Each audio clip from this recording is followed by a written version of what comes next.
Hello dear students, today in this video lecture we are going to learn about how to write informal invitations. Clear? किस तरह से लिखे जाते हैं informal invitations हम लोग इस वीडियो लेक्चर में बात करने वाले हैं स्टूडेंट्स. क्लियर? जैसा कि हम लोग सब जानते हैं +2 क्लास में इंग्लिश के एग्जाम में आपको राइटिंग सेक्शन में क्वेश्चन अटेम्प्ट करना होता है, वो क्या है, इनफॉर्मल इन्विटेशन का. ठीक है, साथ ही साथ हम लोग रिप्लाईज की भी बात करेंगे और हम लोग फॉर्मल इन्विटेशन की भी बात करेंगे. क्लियर है? पर वो नेक्स्ट वीडियो लेक्चर्स में करेंगे. यहाँ पर इस वीडियो लेक्चर में स्पेशली हम लोग बात करने वाले हैं इनफॉर्मल इन्विटेशंस की. क्लियर है? तो सबसे पहले हम लोग बात करेंगे स्टूडेंट्स, इनफॉर्मल इन्विटेशंस क्यों लिखे जाते हैं, किस लिए लिखे जाते हैं. पर्सनल ओकेजन्स के लिए, जब हम लोग अपने फ्रेंड्स को, अपने रिलेटिव्स को और साथ ही साथ अपने नॉन पर्सन्स को, नेबर्स को, जिसको भी हम लोग बुलाते हैं, तो उनके लिए हम लोग इनफॉर्मल इन्विटेशंस लिखते हैं. क्लियर है यहाँ तक? यस. सपोज अब मुझे अपने घर पर ऐसा है कि बर्थडे सेलिब्रेशन रखना है. ठीक है, मुझे किसी का जन्मदिन मनाना है और मैं अपने फ्रेंड्स को इनवाइट करना चाहती हूँ. क्लियर है? तो इस तरीके से मैं उनको इनफॉर्मल इनविटेशन लिखूंगी. ठीक है, तो हम लोग इसके फीचर्स सबसे पहले पढ़ लेते हैं स्टूडेंट्स. फर्स्ट पार्ट क्या रहेगा इसका, फर्स्ट पॉइंट क्या रहेगा students, it is written in the first person. Informal invitation को जब भी हम लोग लिखते हैं तो फर्स्ट पर्सन का यूज होता है. जैसे मैंने अभी आपको बताया कि मेरे घर पे बर्थडे सेलिब्रेशन है मेरे ब्रदर का. क्लियर है? अब मुझे अगर अपने फ्रेंड्स को बुलाना है तो मैं क्या बोलूंगी, आई एम इनवाइटिंग यू. या फिर अपनी फैमिली की तरफ से अगर इनवाइट करती हूँ तो क्या बोलूंगी, वी आर इनवाइटिंग यू. ठीक है, तो ध्यान देंगे आई और वी से ही हम लोग स्टार्ट करेंगे इनफॉर्मल इन्विटेशन को. क्लियर है यहाँ तक? या फिर यूं कह सकते हैं ना, we are inviting you, I am inviting you, जिसको भी आप बुला रहे हैं. ठीक है, सेकेंड पॉइंट की तरफ मूव करते हैं. वो क्या है, it follows a pattern of ordinary personal letters. ठीक है स्टूडेंट्स, इन फीचर्स को पढ़ने के बाद हम लोग मूव करेंगे फॉर्मेट की तरफ.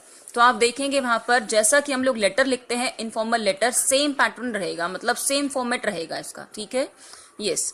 थर्ड हम लोग पॉइंट पे बात कर लेते हैं. वो क्या है, the style and tone are relaxed and informal. ठीक है, जैसा कि हम लोग जब इनफॉर्मल लेटर्स लिखते हैं जो अपने फ्रेंड्स को लिखे जाते हैं, अपने रिलेटिव्स को लिखे जाते हैं, हम लोग वहां पे रिलैक्स टोन में लिखते हैं ना. बिल्कुल ठीक है, मतलब अपने फ्रेंड को अगर मैं लिखती हूँ, अपने ब्रदर को लिखती हूँ, तो हम लोग क्या लिख सकते हैं, डियर ब्रदर. ठीक है ना, या हमने उसको कोई निक नेम दिया है तो वो लिख सकते हैं.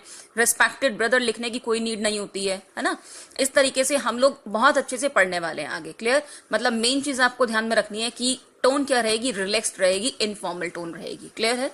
फोर्थ पॉइंट पे मूव करते हैं स्टूडेंट्स. वो है different tenses are use as sense demands. ठीक है, मतलब जिस तरीके का सेंस है, आप जो लाइंस अपने फ्रेंड्स को बोल रहे हैं वो प्रेजेंट में है, पास्ट में है, फ्यूचर में है, जो भी टेंस का आप यूज करना चाह रहे हैं, it is up to you. It mean जो आप लिखना चाह रहे हैं कोई ऐसा पर्टिकुलर नहीं है कि आपको ये पास्ट में ही लिखना है. जैसे हम लोग बाकी सब राइटिंग सेक्शन में कुछ में बात करते हैं, जैसे हम स्टोरी की बात करते हैं, स्टोरी हमेशा पास्ट टेंस में लिखी जाती है, ऐसा होता है ना. हम अगर हम रिपोर्ट की बात करते हैं, रिपोर्ट भी पास्ट में लिखी जाती है. पर यहां पर ऐसा कुछ नहीं है कि आपको बोला जाए कि आपको पास्ट में ही लिखना है, नहीं. ठीक है ना, हम टेंस को यूज कर सकते हैं अकॉर्डिंग टू द सेंस. ठीक है, yes. Next we are going to move on our format. ठीक है, फॉर्मेट पढ़ते हैं हम लोग, किस तरीके से फॉर्मेट हमें फॉलो करना है इनफॉर्मल इन्विटेशन का. क्लियर? तो स्टूडेंट्स, इस पेज पर जैसा कि आप देख रहे हैं स्टूडेंट्स, यहाँ पर एक फॉर्मेट बनाया हुआ है, किसका है वो, इनफॉर्मल इन्विटेशन का. क्लियर है? सबसे पहले तो हमें ये ध्यान में रखना है कि इनफॉर्मल इन्विटेशन को हमेशा हम लोग बॉक्स में क्लोज करेंगे. क्लियर है यहाँ तक? फर्स्ट पॉइंट क्या रहेगा स्टूडेंट्स, ध्यान देंगे, जब भी हम लोग फॉर्मेट की बात कर रहे हैं, फॉर्मेट मेन होता है. ठीक है ना, उसके अकॉर्डिंग अगर आप लिखते हैं तो आपको फुल मार्क्स आप स्कोर करेंगे. क्लियर?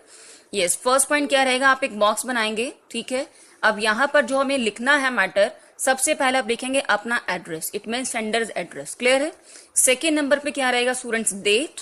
एंड थर्ड पे क्या रहेगा, सैल्यूटेशन.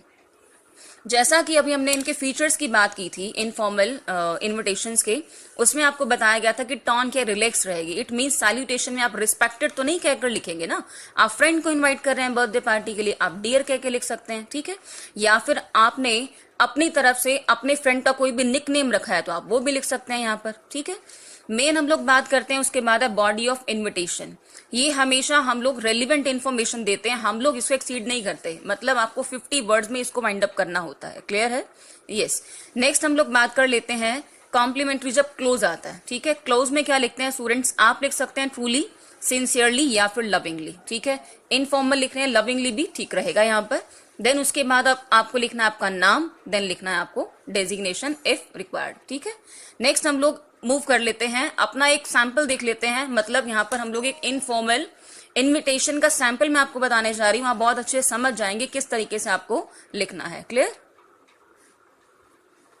ये स्टूडेंट्स, तो सबसे पहले हम लोग स्टेटमेंट रीड आउट कर लेते हैं, उसके बाद हम लोग चलेंगे किस तरीके से हमने लिखा है इसको।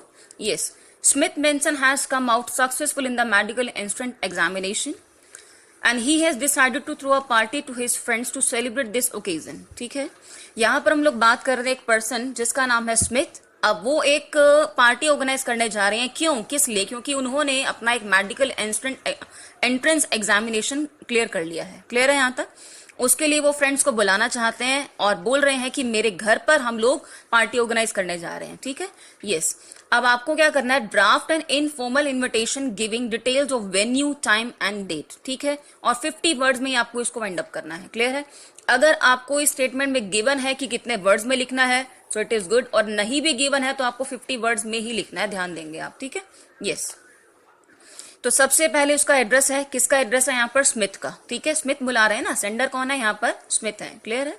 सेकेंड हम लोग मूव करते हैं डेट की तरफ, 25 जून 2020, इट मीन्स 2020 की बात है यहाँ पर। आगे है डियर फ्रेंड, अपने फ्रेंड को बुला रहे हैं वो। ठीक है, आगे बॉडी ऑफ इनफॉर्मल इन्विटेशन पढ़ने जा रहे हैं, आप लोग ध्यान से सुनेंगे स्टूडेंट्स, और इसी को ही आप फॉलो कर सकते हैं अपने नेक्स्ट क्वेश्चंस को सोल्व करने के लिए। ठीक है, राइटिंग पार्ट को अटेम्प्ट करने के लिए। Getting? Yes. I have the pleasure to inform you that I have arranged a small get together at my residence on Sunday. ठीक है, 26 June 2020 at 5 PM to celebrate my selection in the medical entrance examination. ठीक है, बिल्कुल simple लिखा है।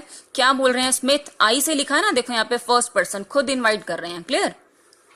I have the pleasure, मतलब मुझे बहुत खुशी हो रही है ये इन्फॉर्म करते हुए that I have arranged a small get together, मैंने एक गेट टुगेदर अपने घर पर अरेंज कर रहा हूँ। एट माई रेजिडेंस, रेजिडेंस का मतलब यहाँ पर क्या है? जिस घर में वो रहते हैं, मतलब उनके अपने घर पर वो पार्टी ऑर्गेनाइज कर रहे हैं। क्लियर है? गेट टुगेदर रख रहे हैं। एंड ऑन संडे, कब का है? देखो संडे को आना है उनके फ्रेंड्स को। तारीख क्या रहेगी? 26 जून। ठीक है, कितने बजे पहुंचना है? 5 PM, मतलब शाम को 5 बजे। क्यों? To celebrate my selection in the medical entrance examination. क्यों कर रहे हैं वो ये पार्टी, क्यों ऑर्गेनाइज कर रहे हैं, किस लिए? क्योंकि उन्होंने अपना एक एग्जाम क्लियर कर लिया है। वो क्या है? Medical entrance exam. क्लियर है यहाँ तक? सो आगे वो क्या बोलते हैं अपने फ्रेंड को, देखो किस तरीके से बाइंड अप करते हैं इस इनफॉर्मल इन्विटेशन को। Please join us and enjoy the company of my family members. क्या कहते हैं? हमें मतलब हमारे यहाँ पर जरूर आए और आप एंजॉय करेंगे, मेरे फैमिली मेंबर्स भी होंगे, तो मिलके हम लोग सब एंजॉय करेंगे। ठीक है, लास्ट में क्या लिखते हैं? Yours lovingly Smith Benson. Clear है यहाँ तक? तो बहुत ही सिंपल है। आपने देखा होगा स्टूडेंट्स, हम लोग यहाँ पर एक लेटर का ही फॉर्मेट फॉलो कर रहे हैं। क्लियर है? इवन ये थोड़ा सा लेटर से सिंपल ही है, इसको शॉर्ट लिखा जाता है, 50 वर्ड्स में हम इसको वाइंड अप करते हैं। ठीक है स्टूडेंट्स, आप प्रैक्टिस करेंगे, जितना प्रैक्टिस करेंगे इतना ही आप, और इवन आपको उतना ही इंप्रूवमेंट मिलेगा। ठीक है, thank you very much students.